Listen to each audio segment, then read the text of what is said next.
시작됐네. 우리 주님의 능력이 나의 삶을 다스리고 새롭게 하네. 자유하네. 죄와 사망으로부터 나의 삶은 변하구나. 주마다 시작됐네. 시작됐네. 우리 주님의 능력이 나의 삶을 다스리고 새롭게 하네. 자유하네. 죄와 사망으로부터 나의 삶은 변하구나. 충만하네. 은혜로다. 주의 은혜 한량없는 주의 은혜.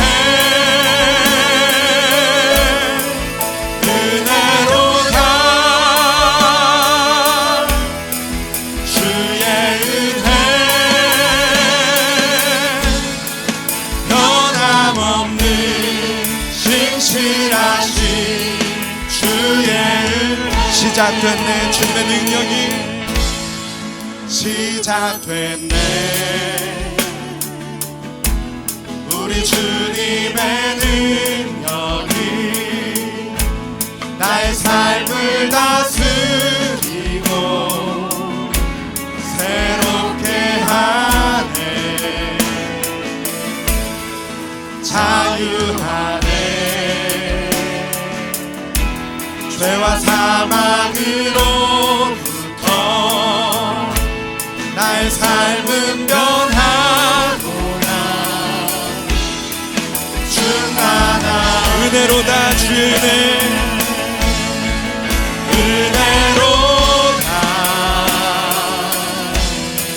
주의 은혜 한량없는 주의 은혜. 은혜로다. 주의 은혜 변함없는 신실하신 주의 은혜로다. 주의 은혜. 은혜로다. 주의 은혜 한량없는 주의 은혜. 은혜로다. 주의 은혜 변함없는 신실하신 주의 변함없는 신실하신 변함없는 신실하신 주의 변함없는 신실하신 변함없는 신실하신 주의 은혜. 아멘.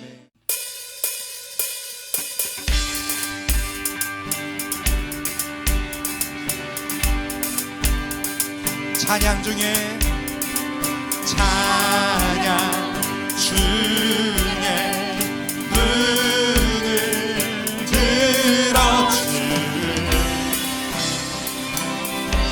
주를 보내. 소망 중에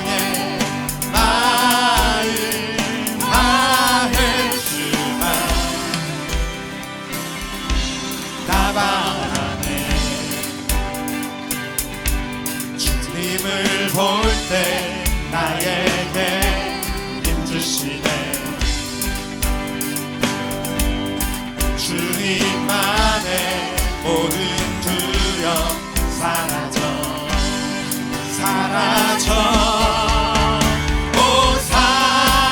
호산나 호산나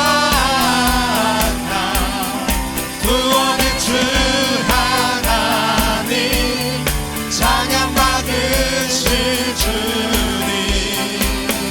호산나 호산나 내 안에 임하셔서 주님의 뜻 이루소서 주께 드린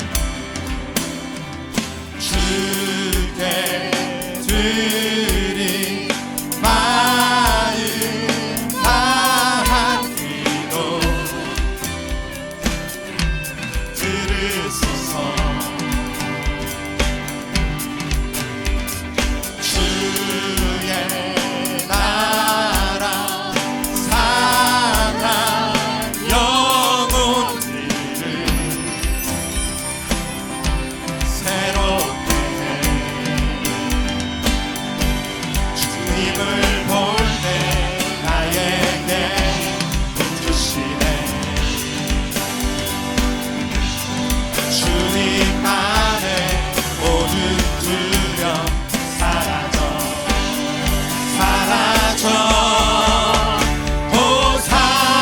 호산나 호산나 구원의 주 하나님 찬양 받으실 주님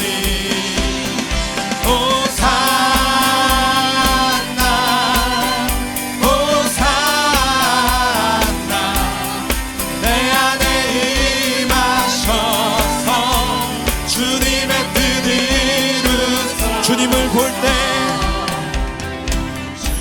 주님을 볼 때 나에게 힘주시네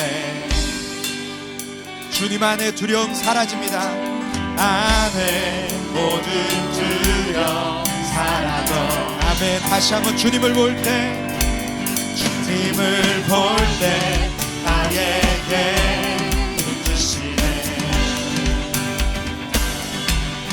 주님 안에 모든 두려움 사라져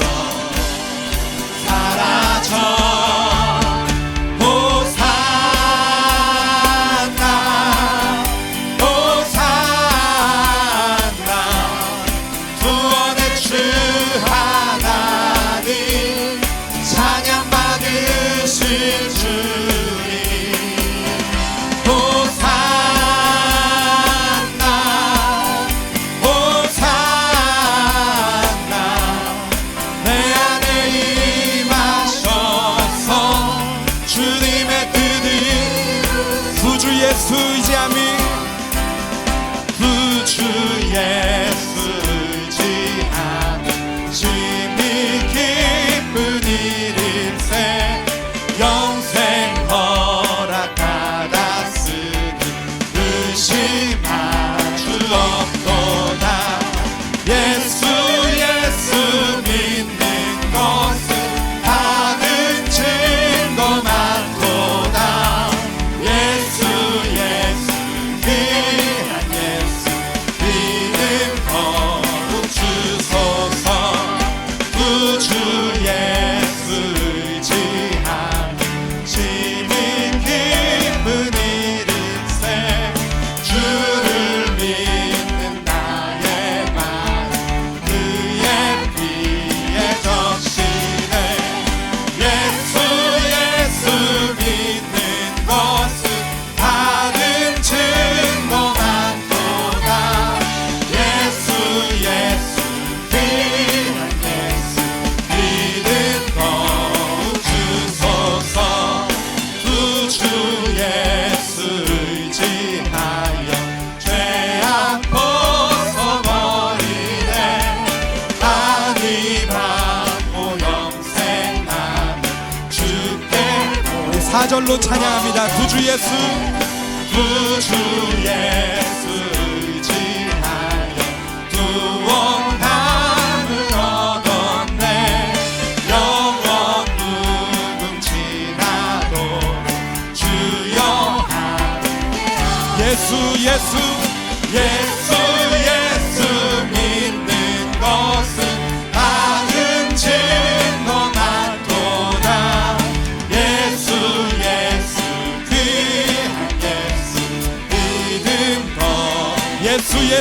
믿는 것은 예수 믿는 것은 받은 증거 많도다.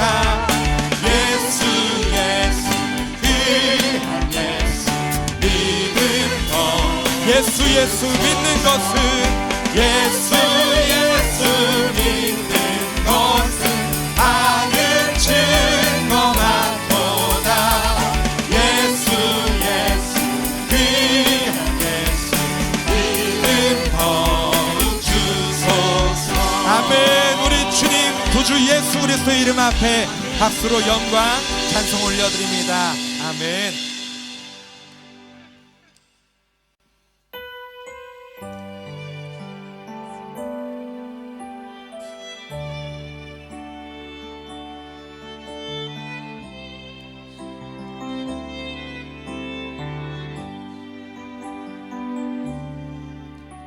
보혈을 지나 하나님 품으로 보혈을 지나 아버지 품으로 보혈을 지나 하나님 품으로 한 걸음씩 나가. 보혈을 지나 보혈을 지나 하나님 품으로 보혈을 지나 아버지 품으로 보혈을 지나 하나님 품으로 한 걸음씩 나가네. 존귀한 주 보혈이 내 영을 새롭게 하시네. 존귀한 주 보혈이 내 영을 새롭게. 다시 한번 찬양합니다. 보혈을 지나 보혈을 지나 하나님 품으로 보혈을 지나 아버지 품으로 보혈을 지나 하나님 품으로 한 걸음씩 나가네. 보혈을 지나 보혈을 지나 하나님 품으로 보혈을 지나 아버지 품으로 보혈을 지나 하나님 품으로 한 걸음씩 우리 마음을 다하여 찬양합니다. 존귀한 주 보혈이 내 영을 새롭게 하시네. 존귀한 주 보혈이 내 영을 새롭게. 존귀한 주 보혈이 존귀한 주 보혈이 내 영을 새롭게 하시네. 존귀한 주 보혈이 내 영을 새롭게 하네. 아멘. 주님 감사합니다. 주님 우리를 위하여 십자가에서 주님의 보혈을 흘려주신 감사합니다. 아무런 자격도 아무런 공로도 없는 우리들을 위하여서 아버지여 십자가에서 피 흘려 죽으시기까지 우리를 향하신 그 하나님의 사랑을 확증하여 보여주신 은혜 감사합니다. 아버지 하나님, 우리들 이 주간의 특별 집회 가운데 그 주님의 십자가 사랑을 깊이 묵상하게 하여 주시옵소서. 아버지 하나님, 그 십자가를 지고 나를 따르라 하신 그 주님의 말씀을 순종하며 나아가시는 은혜 허락하여 주시옵소서. 아버지 하나님,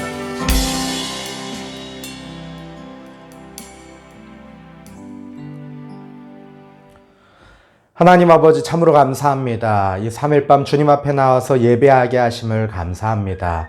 각자의 삶의 자리에서 최선을 다하여 주님께 영광 돌리다가 주님 앞에 나와 엎드려 주님을 경배하며 주님을 찬양하며 주님 예배하며 주님 말씀 듣는 주님의 백성들 주여 기억하여 주시고 그 예배의 처소마다 주님 만나는 자리 되게 하시고 주님의 복을 누리는 자리 되게 하여 주시옵소서. 하나님 함께 하실 줄 믿고 감사하며 예수님의 이름으로 기도합니다. 아멘. 함께 은혜 받으실 말씀 마태복음 5장 7절 말씀입니다. 마태복음 5장 7절 말씀 제가 가진 성경으로 신약 5면에 있습니다. 마태복음 5장 7절 말씀 찾으셨으면 함께 읽기 원합니다. 5장 7절 말씀입니다. 시작.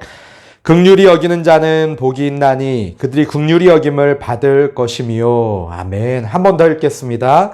긍휼히 여기는 자는 복이 있나니 그들이 긍휼히 여김을 받을 것이미요. 아멘. 한 주간도 은혜 가운데 승리하셨습니까? 이제부터 레벨이 조금씩 더 하향 조정되고 있는 것 같습니다. 사랑하는 우리의 자녀들도 이제 학교 가기 시작하고 또 유치원도 가기 시작하고 하는데 우리 자녀들의 삶 가운데 그 모든 걸음 가운데 주님의 인도하심과 보호하심이 함께 하시길 기도합니다. 또 사랑하는 우리 성도님들 그 모든 삶의 자리마다 하나님의 은혜 주심을 풍성히 누리시기를 축복합니다. 우리 옆에 있는 가족들과 함께 인사하겠습니다. 사랑하고 축복합니다. 당신이 나에게 가장 큰 복입니다. 아멘. 그런 줄로 믿습니다. 오늘 말씀은 긍휼에 대한 말씀입니다. 이 긍휼이라는 것은 하나님께서 우리에게 주시는 복이시고 또한 우리가 베풀어야 할 하나님의 자녀된 도리입니다. 또한 그로 말미암아 하나님께서 또 긍휼히 여김을 받을 것이라는 복을 주시는 그러한 은혜의 말씀입니다. 오늘 말씀 가운데 이 긍휼의 근거와 또 긍휼히 여길 대상들이 누구인지 또 어떻게 긍휼히 여겨야 하는지 그리고 또 그로 말미암아 우리가 누리게 될 복이 무엇인지 함께 살펴보기를 원합니다. 먼저 이 긍휼히 여기는 자는 복이 있다라고 말씀하시는데 긍휼히 여기다라는 말의 어원적인 의미를 한번 살펴보기 원합니다. 이 긍휼히 여기다라는 뜻이 있는 옐레 에몬의 명사형으로 긍휼에 해당하는 헬라어는 옐레오스라고 합니다. 이 구약 히브리어에서 대응되는 말은 라함 혹은 헤세드라고 하는데 이 라함이라는 말은 슬픔, 애통 이러한 뜻이 있습니다. 그리고 상대방의 처지를 깊이 이해하고 그들의 입장에서 슬픔을 느낀다라는 의미입니다. 그러나 헤세드는 여기에서 한 걸음 더 나아가서 상대방의 감정을 공감할 뿐 아니라 상대방의 어려움을 이겨내도록 하기 위해서 실제적으로 행동하여서 구체적인 도움을 주고 행위를 일으키는 것까지를 포함하는 개념입니다. 이러한 헤세드는 구약 성경에서 긍휼, 자비, 인자 혹은 은혜 등으로 다양하게 번역이 되는데 하나님의 우리들을 향한 하나님의 사람들을 향한 행동을 설명하는 중요한 용어입니다. 이 자비라는 것은 하나님께 속한 신적인 속성입니다. 하나님은 자비하심으로 이스라엘을 애굽에서 구원하셨죠. 또 하나님께서 비를 내리시게 하는 것도 하나님의 자비로 말미암음입니다. 하나님의 이러한 긍휼에 근거하여서 인간은 하나님께 용서를 빌 수가 있습니다. 하나님은 자비를 기뻐하시며 그의 자비가 영원하십니다. 간단히 말해서 하나님의 자비는 하나님의 긍휼하심은 인간을 향한 구체적인 도움이고 구원이고 용서입니다. 신약에서도 마찬가지입니다. 신약에서 말하는 자비는 자비심 곧 감정이나 느낌만을 뜻하지 않습니다. 오히려 자비를 베푸는 적극적이고 구체적인 행위를 말합니다. 오늘 긍휼히 여기는 자라는 곳에 사용된 이 긍휼에 대한 그 헬라어 단어와 상응하는 단어들이 마태복음의 여러 곳에서 나옵니다. 어떤 본문에서 나오는지 한번 같이 읽어보겠습니다. 마태복음 9장 27절 말씀입니다. 예수께서 거기에서 떠나가실새 두 맹인이 따라오며 소리질러 이르되 다윗의 자손이여 우리를 불쌍히 여기소서 하더니, 또 15장 22절입니다. 가나안 여자 하나가 그 지경에서 나와서 소리질러 이르되 주 다윗의 자손이여 나를 불쌍히 여기소서, 내 딸이 흉악하게 귀신 들렸나이다 하되, 또 17장 15절입니다.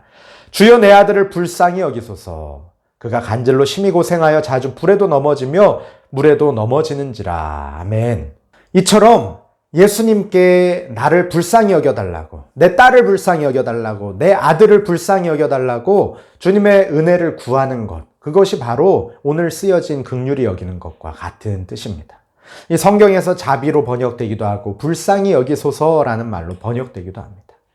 하나님이 우리를 불쌍히 여기소서, 불쌍히 여기셔서 긍휼의 은혜를 베풀어 달라고, 병을 고쳐달라고, 귀신을 쫓아달라고, 눈을 뜨게 해달라고 도움을 요청하는 것, 그 행위를 요청하는 것, 그것을 바로 긍휼이라고 합니다. 중요한 것은 이러한 하나님의 긍휼이 우리 사람들 상호 간에서도, 그 관계에서도 드러나기를 하나님께서 원하신다는 것이죠. 즉 하나님은 하나님의 백성들에게 긍휼히 여김을 베푸시고, 그래서 죄를 용서하시며 구원으로 이끄셨습니다. 우리 사람들은 이런 하나님의 무한하신 긍휼하심에 감사하여서 다른 사람들에게 긍휼을 베풀어야 하는데, 이것이 바로 오늘 말씀에서 말하는 긍휼입니다. 이처럼 긍휼은 이론이나 마음의 감정에 머무는 것이 아니라 그것이 우리의 삶에서 실천으로까지 나아가는 것을 말합니다. 또 본문에서 긍휼을 베풀어야 할 대상이 구체적으로 언급되어 있지 않다는 것은 모든 대상에게 어떠한 상황에서도 긍휼을 베풀어야 한다는 것을 우리에게 알려줍니다. 예수님의 말씀과 예수님의 삶을 통해서, 또 신약의 다른 말씀들을 통해서 우리가 긍휼을 베풀어야 할 대상이 누구인지 먼저 살펴보겠습니다. 첫 번째로는 이웃, 동역자들, 우리 주변에 있는 가까운 사람들입니다. 우리 마태복음 22장 39절 말씀 볼까요? 둘째도 그와 같으니 내 이웃을 내 자신같이 사랑하라 하셨으니. 아멘. 우리 예수님께서 하나님을 사랑하라, 그리고 또 내 이웃을 사랑하라는 계명을 주셨죠. 특별히 내 이웃을 내 자신같이 사랑하라고 말씀하십니다. 우리들은 우리 자신에 대해서는 긍휼히 여기고 안타까움을 갖고 여기고 하지만 다른 사람에 대해서는 그렇게 하지 못할 때가 많이 있습니다. 그런 우리들을 아시고 예수님께서는 하나님을 사랑하는 것처럼 이웃을 사랑하되 너희들 자신과 같이 사랑하라, 그들에게 그렇게 긍휼을 베풀라 말씀하십니다. 디모데후서 1장 말씀에서는 사도 바울이 오네시보로의 집에 하나님의 긍휼을 베풀어 달라고 간청하는 장면이 나옵니다. 우리 16절부터 18절 말씀입니다. 원하건대 주께서 오네시보로의 집에 긍휼을 베푸시옵소서. 그가 나를 자주 격려해주고 내가 사슬에 매인 것을 부끄러워하지 아니하고 로마에 있을 때 나를 부지런히 찾아와 만났습니다.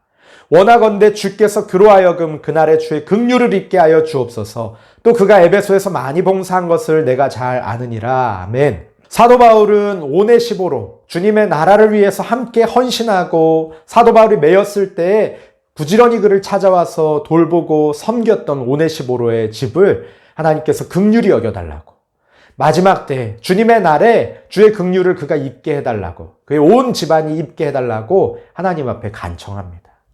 에베소에서 많이 섬기고 봉사하였던 그 오네시보로 동역자의 집에 하나님의 긍휼을 베풀어 달라고 구하고 있습니다.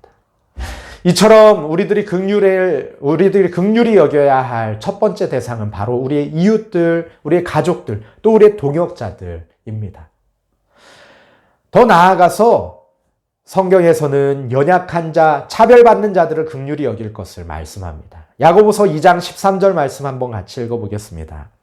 긍휼을 행하지 아니하는 자에게는 긍휼 없는 심판이 있으리라. 긍휼은 심판을 이기고 자랑하느니라. 아멘. 야고보서에서는 긍휼을 행하지 않는 자에게 긍휼 없는 심판이 있을 것이다 라고 말씀합니다. 아주 두려운 말씀이죠. 예수님께서 우리에게 오늘 주신 오복을 뒤집어서 말한 것과 같은 맥락입니다. 그런데 그 긍휼이 대상이 누구냐? 앞에 있는 2장 1절부터의 말씀을 보면 이렇습니다. 형제들아, 영광의 주 곧 우리 주 예수 그리스도에 대한 믿음을 너희가 가졌으니 이제는 이렇게 하지 말아라 라고 말씀하시면서 이렇게 하셔요. 사람을 차별하여 대하지 말라. 사람을 차별하여 대하지 말라고 합니다. 무엇을 가지고 차별하여 대하지 말라고 하냐면 회당에 금가락지를 끼고 아름다운 옷을 입은 사람이 들어오고 또 남루한 옷을 입은 가난한 사람이 들어올 때에 어떤 사람들이 아름다운 옷 입은 자를 눈여겨보고 말하되 여기 좋은 자리에 앉으십시오. 이렇게 말하고 가난한 자에게 대해서는 너는 여기 서 있든지 저 발등상 아래에 앉아라 하면 이것은 차별하는 것이다. 악한 생각으로 판단하는 것이다 라고 말씀합니다. 하나님께서는 가난한 자를 택하사 믿음에 부유하게 하시고 자기를 사랑하는 자들에게 약속하신 나라를 상속받게 하셨다라고 하면서 이와 같이 너희도 긍휼을 행하라. 차별하지 말아라 라고 말씀합니다. 이러한 말씀에 비추어 볼 때 두 번째로 우리가 긍휼을 베풀어야 할 사람들은 연약한 자들, 특별히 차별받는 자들이겠죠. 세 번째는 이 세상의 상식과 이 세상 사람들의 가치관을 뛰어넘는 예수님의 말씀입니다. 산상수훈 뒤쪽에 있는 말씀인데요. 마태복음 5장 43절부터의 말씀입니다. 또 내 이웃을 사랑하고 내 원수를 미워하라 하였다는 것을 너희가 들었으나 나는 너희에게 이르노니 너희 원수를 사랑하며 너희를 박해하는 자를 위하여 기도하라. 너희가 너희를 사랑하는 자를 사랑하면 무슨 상이 있으리요? 세리도 이같이 아니하느냐? 또 너희가 너희 형제에게만 무난하면 남보다 더하는 것이 무엇이냐? 이방인들도 이같이 아니하느냐? 그러므로 하늘에 계신 너희 아버지의 온전하심과 같이 너희도 온전하라. 아멘.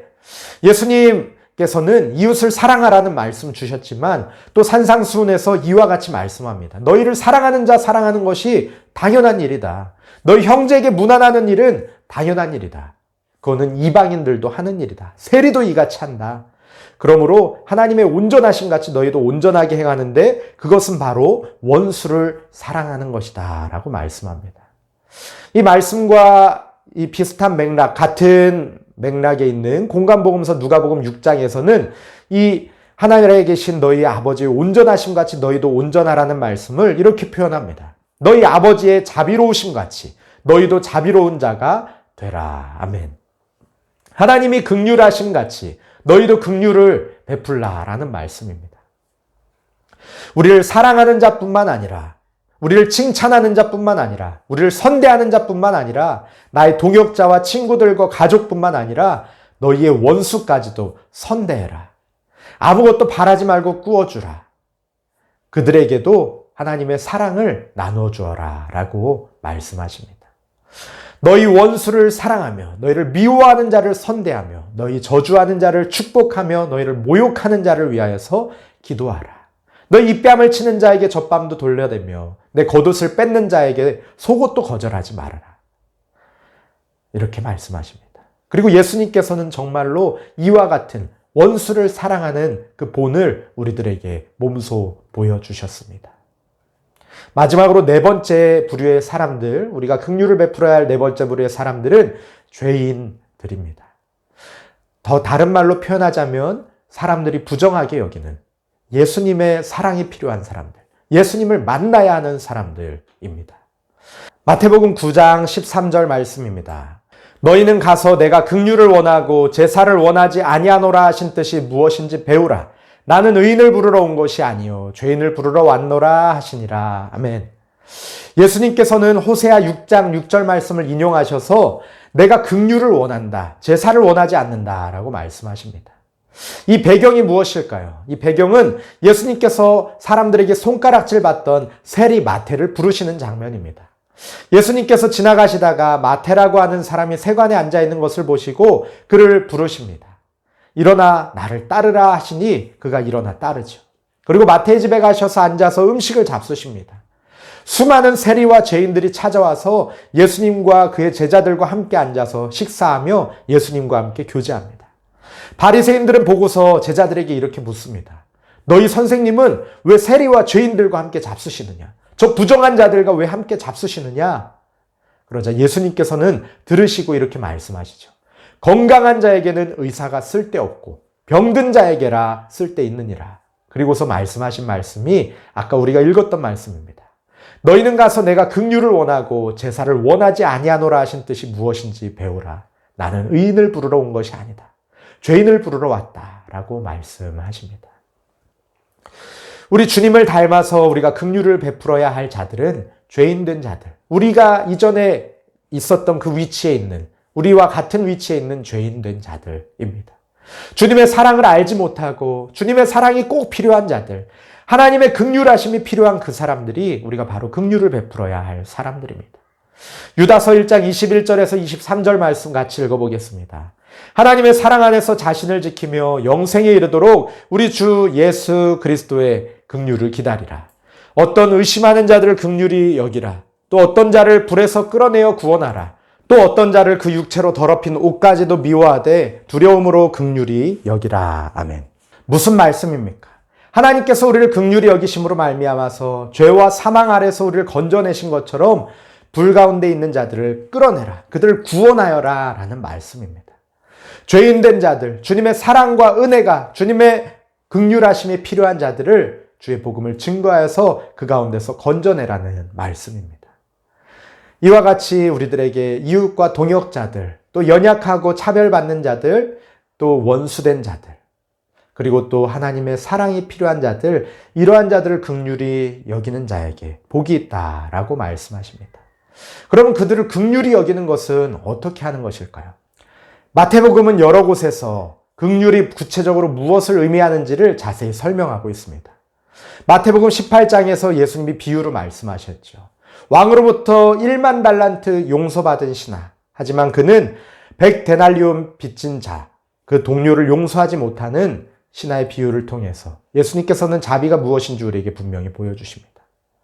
우리 인간의 자비는 하나님으로부터 받은 자비에 대한 응답입니다. 또 자비가 분명하게 무엇인지를 보여주는 것은 예수님께서 세리와 죄인들과 함께 식사하시는 것을 보고 항의하는 바리새인들을 향해서 하신 말씀입니다. 아까 우리 읽었던 말씀이죠. 내가 긍휼을 원하고 제사를 원치 아니하노라. 또 안식일에 밀 이삭을 줍는 제자들을 보고 항의하는 바리새인들을 향해서 예수님께서는 역시 이 말씀을 인용하여서 대답하십니다. 굶주리는 사람들에게 자비는 먹을 것을 주는 구체적인 행위이지 연민의 느낌이나 감정이 아니고 또 율법의 강요는 더더욱 아닙니다.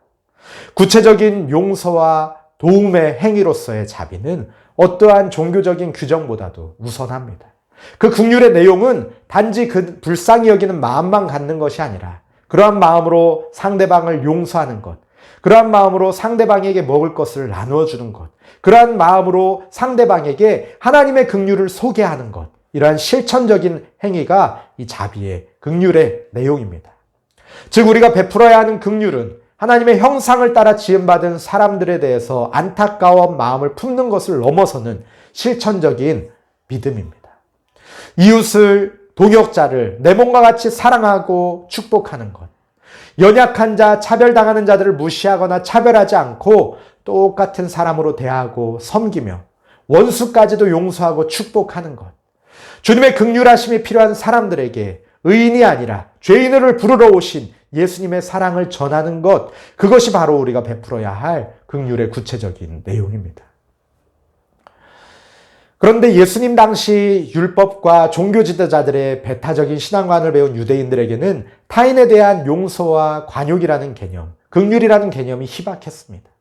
악은 악으로, 눈은 눈으로 갚는 것이 하나님의 뜻인 줄 알고 조금도 긍휼을 베풀지 않았습니다. 죄 지은 자는 그저 율법대로 돌로 쳐 죽이고자 했습니다. 남이야 어떻든 오직 자기 자신만 경건한 자로 하나님 앞에 서려는 이기적인 신앙으로 가득 차 있었습니다. 예수님은 이런 외식하는 서기관과 바리새인들을 매몰차게 꾸짖으셨습니다. 마태복음 23장 23절 말씀 한번 같이 읽어보겠습니다. 화 있을진저 외식하는 서기관들과 바리새인들이여, 너희가 박하와 회양과 근처의 11조는 들이되 율법에 더 중한 바 정의와 긍휼과 믿음은 버렸도다. 그러나 이것도 행하고 저것도 버리지 말아야 할지니라. 아멘. 예수님께서는 이 서기관과 바리새인들의 이중적인 모습, 외식적인 모습을 바라보시면서 그들에게 매몰찬 꾸짖음을 주십니다. 그들이 부유함만을 추구하고 돈만을 따르는 것을 보면서 맹인된 인도자여 하루살이는 걸러내고 낙타는 삼키는도다 라고 꾸짖으십니다. 대접의 겉은 깨끗하게 하지만 그 안에는 탐욕과 방탕으로 가득하게 하는구나 라고 꾸짖으시죠. 먼저 안을 깨끗이 하라. 그래야 겉도 깨끗해질 것이다 라고 말씀합니다. 이 서기관들과 바리새인들의 외식에 대해서 회칠한 무덤 같으니 겉으로는 아름답게 보이지만 그 안에는 죽은 사람의 뼈와 모든 더러운 것, 추악한 것들로 가득하다라고 말씀하셨습니다. 우리들도 마찬가지입니다. 사람들에게는 옳게 보이지만 우리 안에 외식과 불법이 가득하다면 예수님의 이 꾸짖으심, 너희에게서 정의와 긍휼과 믿음이 사라졌도다 하는 이러한 꾸짖으심을 듣게 될 것입니다. 이 유대 선민 사회가 하나님이 원하시는 인애와 자비는 사라지고 무섭게 경색된 정죄와 비판과 배타주의 종교 풍조에 갇히게 된 것입니다. 그러기에 예수님께서는 타인에 대한 용서와 긍휼을 강조하셨죠. 예수님이 가르쳐 주시고 또 삶으로 보여주신 긍휼을 베푸는 자에 대한 말씀 앞에 나 자신의 삶을 점검하기 원합니다. 우리 자신의 삶을 점검하기 원합니다. 우리는 하나님의 긍휼하심으로 말미암아서 구원받았습니다. 우리가 잘나서가 아닙니다. 우리가 의로워서가 아닙니다. 우리 그런 받을 자격이 없지만 하나님의 긍휼이 여기심으로 말미암아 우리가 구원받았습니다. 죄와 저주 아래 죽었던 우리를 불쌍히 여기시어 구원하시고 영원한 생명을 누리게 하셨습니다. 그러기에 우리는 서기관과 바리새인처럼 긍휼과 믿음을 저버린 자로 살아서는 안 될 것입니다. 10,000달란트 탕감받고 100데나리온 빚진 자에게 악랄하게 대하는 그러한 자로 살아서는 안 될 것입니다. 주님이 말씀하신 대로 이웃을 내 몸과 같이 긍휼히 여기고 원수를 긍휼히 여기며 용서하고 축복하며 우리의 이전 모습과 같이 예수님의 사랑이 필요한 이들을 긍휼히 여기며 그들에게 주님의 사랑을 전해야 할 것입니다. 이렇게 할 수 있는 근거가 어디 있을까요? 우리에게 있지 않습니다. 이 긍휼의 근거는 바로 우리 주님께 있습니다. 이 긍휼을 현대 개념으로 말한다면 자기 확대입니다. 내 이웃을 내 몸과 같이 사랑하라 하신 것처럼 우리 자신을 타인에게까지 확대시키는 결단입니다. 그래서 자신의 마음의 문을 열고 타인의 처지를 받아들이며 그 단점까지도 이해하고 용서하고 친절하게 돕는 것, 그 긍휼의 사회적 개념입니다. 이 자기 확대의 덕은 그 죄인들에 대한 예수 그리스도의 구원의 은혜에 근거를 둡니다. 여러분, 만일 예수님께서 삼위일체 하나님 중에 한 분으로서 오직 자신을 지키시고 하늘 보좌에만 앉아 계셨다면 이 땅에 오실 수 있으셨겠습니까? 우리가 십자가의 은혜를 맛볼 수가 있었겠습니까? 예수님은 하나님과 본체이시지만 그 동등됨을 버리시고 이 땅에 오셨습니다. 우리들에게까지 자기를 확대하셨으니 그것이 곧 성육신 사건입니다. 예수님은 죄인된 우리에게까지 그 긍휼의 손을 뻗치셨습니다. 우리를 이해하시고 우리 처지가 되사 우리를 헤아리시고 우리를 구원해 주셨습니다. 이 그리스도의 구속 사역이 곧 긍휼이요 자기 확대의 모범입니다. 그리고 이제 주님은 자기 백성들도 그렇게 이웃을 대하여서 살라고 원수를 대하여서 살라고 주님의 사랑이 필요한 자들을 향하여서 그렇게 살라고 요구하시는 것입니다.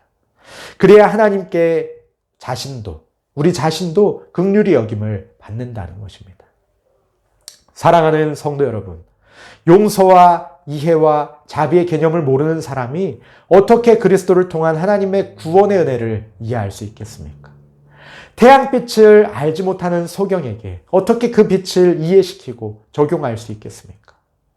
용서를 하는 자가 용서의 은혜를 알고 감사하며 이웃을 위기에서 구원해 준 사람이 하나님의 구원의 진리를 이해할 수 있습니다. 우리 기독교인 중에도 주님의 아가페 사랑과 복음 진리를 올바로 알지 못하는 경우들이 종종 있습니다. 그래서 사랑과 이해와 관용 대신에 비판하고 정죄하기를 잘합니다. 단점이 있고 죄를 지은 이웃을 도저히 용납하지 못하고 사귀지도 돕지도 않는 이들도 많이 있습니다. 하나님의 천국의 구속의 섭리는 긍휼로 시작되고 긍휼로 이루어지며 긍휼로 끝난다는 이 진리를 깨달으시기 바랍니다. 긍휼은 하나님의 사랑과 은혜의 구체적인 행위입니다. 이 행위가 삶에서 나타나는 사람이 곧 주의 백성이고 주와 그 은혜를 알고 있는 주님의 제자들입니다. 예수님은 이러한 자들이 긍휼히 여김을 받는 복을 누릴 것이다 라고 약속하십니다. 오늘 말씀의 귀결절, 긍휼히 여김을 받을 것이며 이것에 대해서 한번 살펴보겠습니다. 본문에서 긍휼히 여김을 받을 것이며 라는 헬라어는 엘레 에데손타이라는 말인데 앞에 긍휼히 여기는 자와 같은 동사 원형의 미래 수동태로 사용되었습니다. 팔복 가운데 그 행위와 복이 이렇게 일치하는 경우가 없었죠. 이것은 미래형 신적 수동태입니다. 이러한 사실은 긍휼을 베풀어 주시는 분이 하나님이시며 그 시점이 미래임을 우리에게 보여줍니다. 즉 이웃이나 원수나 하나님의 긍휼하심이 필요한 모든 이들에게 긍휼을 베푸는 자는 다른 사람으로부터 긍휼을 여김을 받는다는 의미가 아닙니다. 인자와 자비가 한이 없으신 우리 하나님으로부터 긍휼히 여김을 받는다라는 뜻입니다. 그렇다고 이 인간의 긍휼이 하나님의 긍휼을 불러일으키는 스위치나 근거가 된다는 의미는 또 아닙니다. 하나님은 우리가 베푼 긍휼을 보고 기계적으로 긍휼을 베푸시는 분이 아니십니다.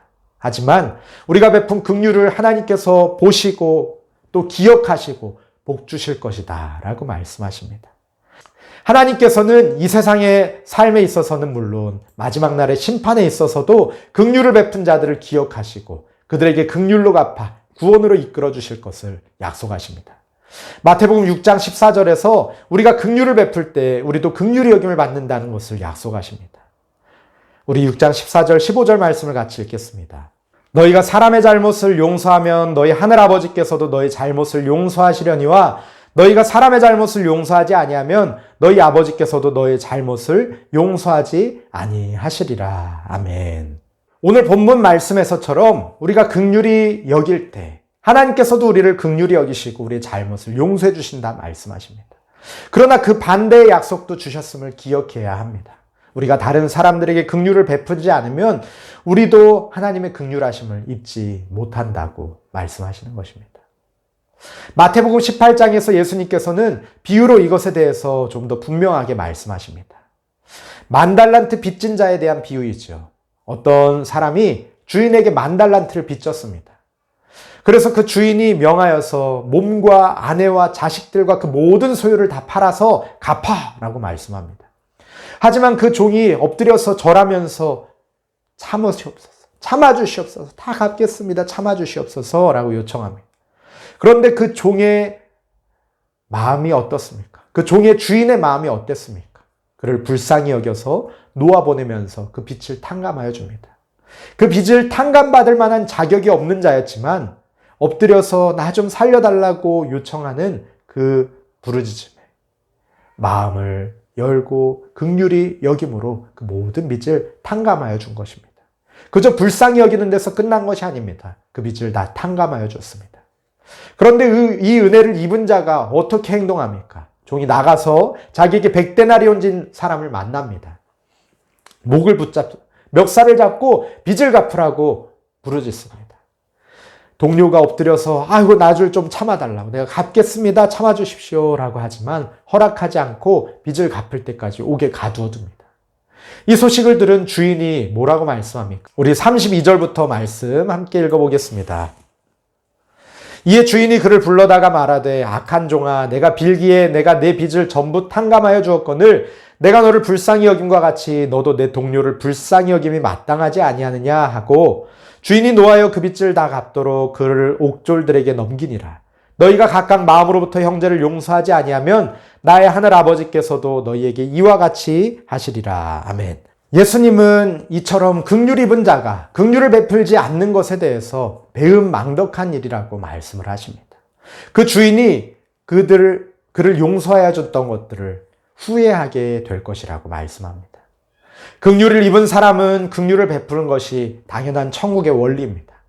예수님께서 수차례 말씀하신 제자도 가운데 하나가 바로 이 긍휼의 원리입니다. 하나님의 선하신 요청, 우리를 향하신 하나님의 기뻐하시는 뜻은 항상 긍휼하신 하나님을 닮아 긍휼히 여기는 것입니다. 미가서 6장 8절 말씀을 같이 볼까요? 사람아 주께서 선한 것이 무엇임을 내게 보이셨나니 여호와께서 내게 구하시는 것은 오직 정의를 행하며 인자를 사랑하며 겸손하게 내 하나님과 함께 행하는 것이 아니냐. 아멘. 여기서 인자를 사랑한다는 것이 바로 앞에서 말한 헤세드, 즉 자비와 긍휼을 사랑하는 것을 말합니다. 하나님의 긍휼하심을 입은 우리들이 하나님과 함께 겸손하게 하나님께 받은 긍휼을 다른 이들에게 베푸는 것, 이것이 바로 우리 하나님께서 원하시는 일이고 우리 하나님께서 기뻐하시는 일이라고 말씀하십니다. 참된 제자는 용서받을 수 없는 죄인에 대한 하나님의 긍휼하심으로 자비로운 용서를 경험했습니다. 따라서 긍휼히 여김 받을 만한 자뿐만 아니라 긍휼히 여김 받지 못할 자라고 생각되는 이들에게까지도 하나님께 받은 긍휼을 베푸는 것이 우리 예수님의 제자된 자들이 복을 누리는 길입니다. 긍휼히 여기는 자는 긍휼히 여김을 받을 것입니다. 하나님이 그들이 하는 모든 일에 복을 주실 뿐만 아니라 그들이 형제에게 주는 사랑을 배로 갚아서 그들의 가슴에 안겨주실 것입니다.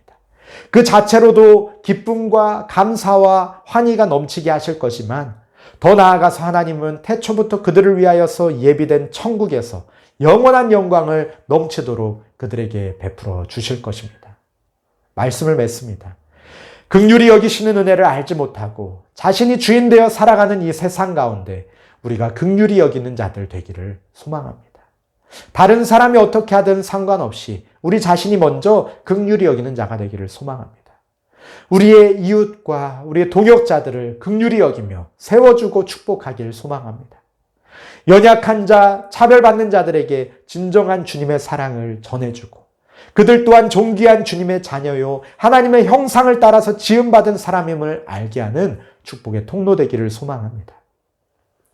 원수된 자들까지도 사랑하고 용서하고 축복하며 주님의 사랑이 필요한 모든 자들을 위하여서 헌신하여서 그들에게 주님의 복음을 전하고 그들 또한 긍휼하심을 입고 긍휼히 여기는 자가 되도록 하는 일을 위하여서 복음의 재생산을 위하여서 힘쓰는 저와 성도님들 되시기를 축복합니다.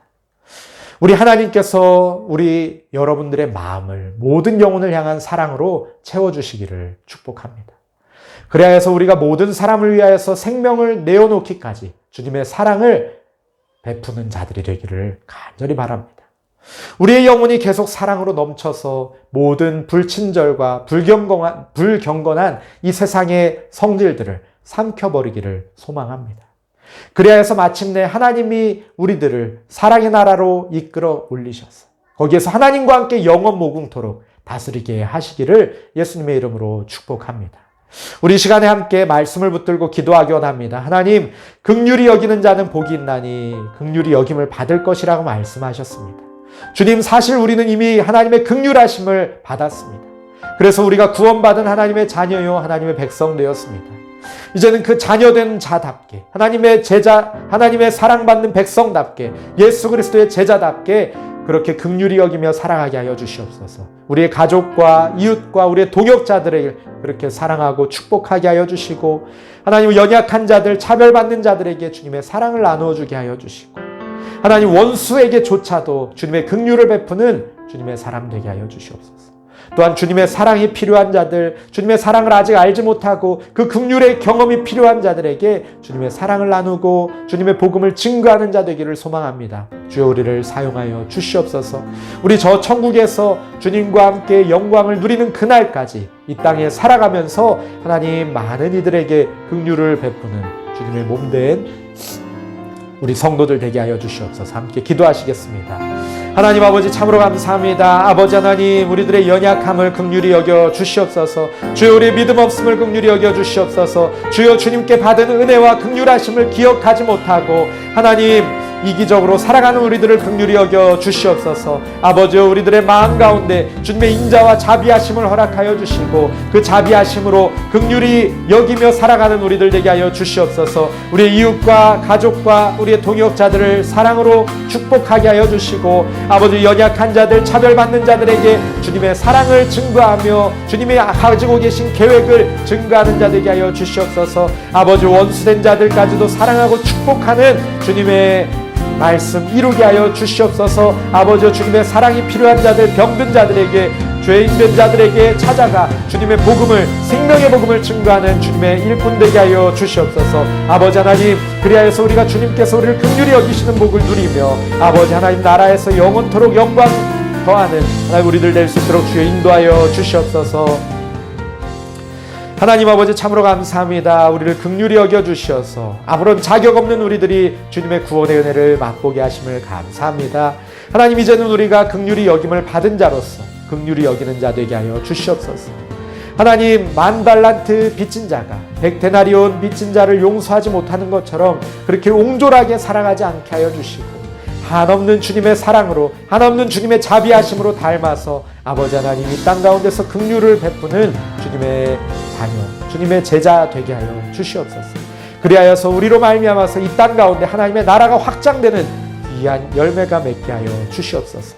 사랑하는 우리 성도님들, 그 가정과 생업과 직장과 사업 위에, 하나님 공부하는 것들 위에, 하나님 그 자녀들의 삶 위에 하나님의 은혜와 복을 허락하여 주시고 매일의 삶 가운데 주님의 은혜 누리며 살아가게 하여 주시옵소서.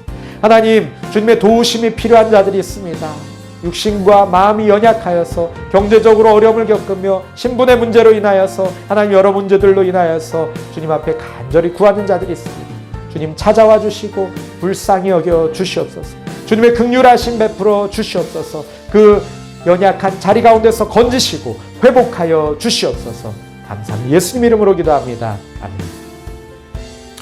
이제는 우리 주 예수 그리스도의 은혜와 하나님 아버지의 무한하신 사랑과 성령의 교통하심이 주님께 받은 긍휼하심을 힘입어 긍휼을 베푸는 자로 살아가다가 긍휼히 여기심을 받는 복을 누리기를 소망하는 자들 머리 위에 이제로부터 영원까지 함께 있을지어다. 아멘.